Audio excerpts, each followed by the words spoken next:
ইরানের সঙ্গে যুদ্ধের মধ্যেই মধ্যপ্রাচ্যে মার্কিন বাহিনীর $30 কোটি মূল্যের গুরুত্বপূর্ণ একটি রাডার ধ্বংস করেছে ইরানের সামরিক বাহিনী, যার ফলে ওই অঞ্চলে হামলা ঠেকানোর সক্ষমতা বড় ধরনের ঝুঁকির মুখে পড়তে পারে।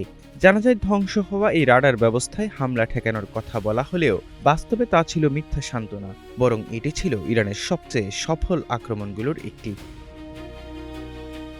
সিএনএন-এর প্রতিবেদনে বলা হয়, জর্ডানের মুওয়াফাক সালতি বিমান ঘাঁটিতে মার্কিন থার্ড ক্ষেপণাস্ত্র প্রতিরক্ষা ব্যবস্থায় ব্যবহৃত একটি আরটিএক্স কর্পোরেশনের NTPY-2 রাডার এবং এর আনুষঙ্গিক সরঞ্জাম ধ্বংস করা হয়েছে।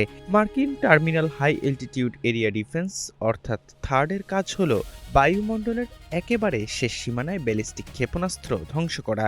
জীবন অবাক না করলে কে করবে? 28% মিল্ক ফ্যাটের অবাক করার সাথে ফ্রেশ মিল্ক পাউডার। জীবন অবাক করুক প্রতিদিন। এর মাধ্যমে তারা পেট্রিয়ট ব্যাটারির চেয়েও অনেক বেশি কঠিন ও জটিল হুমকি মোকাবেলা করতে পারে। বর্তমানে এই NTPY-2 রাডারটি অকেজো হয়ে যাওয়ায় ক্ষেপণাস্ত্র ঠেকানোর দায়িত্ব পড়বে পেট্রিয়ট ব্যবস্থার উপর। এটির PAC-3 ক্ষেপণাস্ত্রের সরবরাহ ইতিমধ্যেই অনেক কমে গেছে।